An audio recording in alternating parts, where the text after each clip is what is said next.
Hello my soccer universe. It shouldn't come as a surprise, but Kappa shirts are really tight. Yeah, and especially if you go then for just an XL and don't size up, always size up for Kappa. But I'm not telling anybody anything new. It's the Conference League playoff round, first leg that we're talking in this video. A round that, let's say, it was not exactly a barnstormer, especially with the teams involved, but at least we had Betis, one of the favorites in there, who duly got a win, and we had also an interesting duel between Copenhagen and Heidenheim in there, and then a few interesting ones. I mean, it was not uninteresting, it's just that the teams that are in this competition are probably, especially for someone who follows only the big leagues, not the barnstormers. And what I find interesting also is that the two strongest pairings will then face the two strongest teams from the whole league phase, where, yeah, this doesn't seem quite right, but again, it falls this way because certain teams, like Betis, did not perform well in the league phase and are duly punished for that. But yeah, let's quickly review the 8 games that happened yesterday.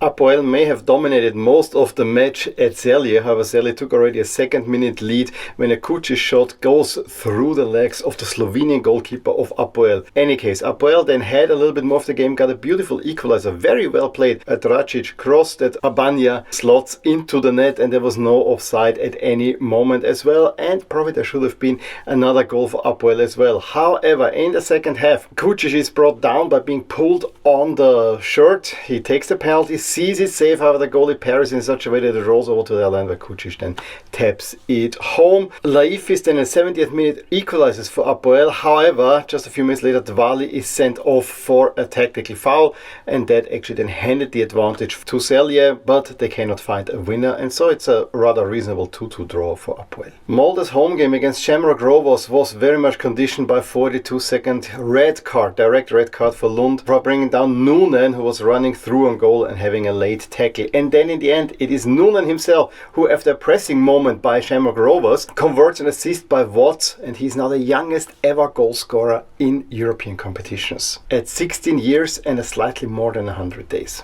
The match between TSC and Polish champions Jagiellonia ebbed and flowed for quite a while. Mbongo gave TSC a beautiful lead in the 28th minute, however 3 minutes later Imas already had equalized for the Poles. Then, as I said, the game ebbed and flowed. It turns then on Pululu taking another really nicely taken shot in the 81st minute to give them the lead, and then very later on some really slapstick defending allowed Imas to give Jagiellonia a huge advantage going into the return leg. Over in Iceland we saw a huge upset. Yes, Panathinaikos were probably the team that was dominating the proceedings, however they barely created anything. And so it is Atlason who, after a really bad goalie clearance, just taps it home for the opener in the 13th minute. And then in the 56th minute, after deflected shot onto the crossbar, Wilhelmsson, who had just came on, makes it 2 for the Icelandic champions. Panathinaikos then really tried to ratchet up the pressure, and they get a penalty, and in stoppage time Ioannidis converts, keeping their chances alive of advancing. In the evening games, first off, Borac and took on Ljubljana, two teams that have beaten my favorite team Lask, unfortunately. And in the 52nd minute, Florec, an Austrian player, was sent off because he elbowed an opponent, and from that moment on it was Borac who had the upper hand, and they actually created quite some pressure. They had the huge chance to take a lead in the 86th minute through Despotovic, however he sees his effort saved, but however in stoppage time Ogrinets, after Vukovic assists, gets the winner. Another remarkable result was Heidenheim's 2-1 win at Copenhagen, a game that they probably, when you especially watched the first half, didn't think of winning, but maybe getting a point out of. First half was all Copenhagen, and they took the deserved lead just before the half through Larsen. However, in the 59th minute, Keller, after a headed assist, actually heads it home as well, and it's 1-1. Then Copenhagen has a huge chance to actually take the lead again, however it is thwarted by the Heidenheim goalie, and late on, Siersleben in his first ever European match converts for the winner. Betis may have been one of the disappointments of the group stage, and Ghent have won all their home games. However, this game went all in Betis' favor. Antony was more or less the star of the show, already creating chances in the first half. He gives Betis the lead in the 47th minute with a beautiful shot that gets even better when you see the replay, where it nicely curls the shot from outside the box into the far corner. He also is at the root of the second goal, where he intercepts a ball that goes to Isco, is placed to Bakambu in 72nd minute, 2-0 for Betis, and it gets even better because after a corner, Bakambu heads it over to Altamira, who makes it 3. Betis more or less through already to the next round, where they might meet Chelsea. And lastly, the Cypriot duel between Omonia and Paphos ends in a 1-1 draw. Omonia probably had a little bit more of the game. Semedo gave them the lead in the 51st minute through a penalty, and Paphos also had a penalty, but it was saved. But Orsic, the guy that we knew from Dinamo Zagreb, gets the equalizer in the 84th minute. All to play for in the return leg.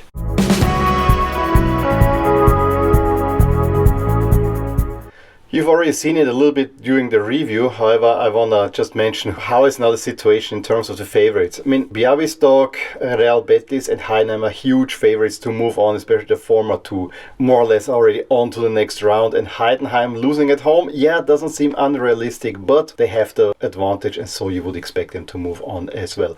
All the other games are rather even, with only Olimpia Ljubljana being an outsider at home, with Boras Banja Luka, of course, already moving on with a draw. Shamrock Rovers got an away win, should also get through. We had Apoel, now the home game against Celje, they were already the better team there, should also move on. Panathinaikos will be very happy to at least have gotten that goal against Vikingur. They just need to break them down, something that Lask, for instance, couldn't do. And the Cypriot duel is really open. In order to put it a little bit in a larger context, I also want to mention here the tournament break, and I said in the opener, I think the two best duels in this round, Ghent against Betis and Copenhagen against Heidenheim, will face the top two in the entire bracket, so either Chelsea or Vitória de Guimarães. Chelsea against Betis would be a great matchup. However, I really don't hope so, because, you know, I will lose for sure another team, and you see already the teams that are left in the competition in my collections are rather sparse. Also interesting is that we could have a Polish duel in the round of 16 if Białystok makes it through and are drawn against Legia, whereas, you know, we also have Cercle Bruges against the Shamrock Rovers as a potential matchup.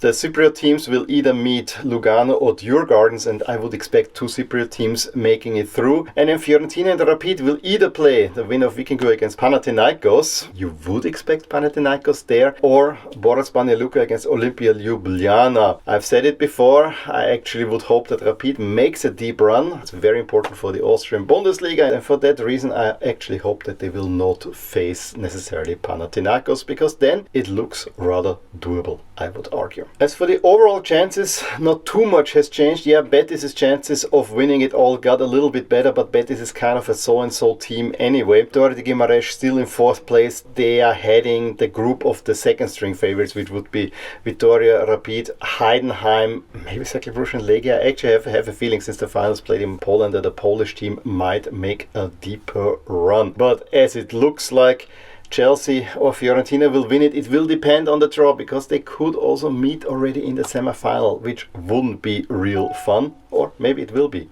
real fun.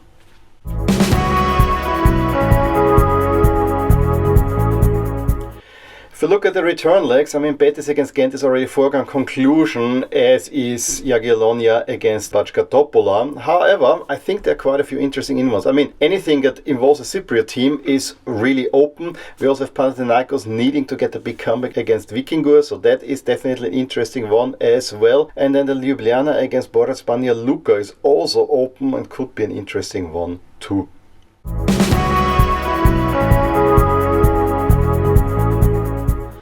So those were my thoughts on the Conference League. I actually cannot wait to go into the latter stages, and yes, I'm very well aware that I probably need to augment my collection again. The Conference League is one of my collection builders at the moment, because you have to go wild over Europe, and the field that we have now, yeah, this will be a tough ask at times. I want to see who goes in the semifinals, and maybe then we pick out all the semifinalists, hopefully. In any case, please let me know your thoughts on the matches that we saw in the comments below. Give me a thumbs up if you enjoyed this video. Subscribe to my channel if you want to see more videos like these. I will talk to you soon with more things in my soccer universe.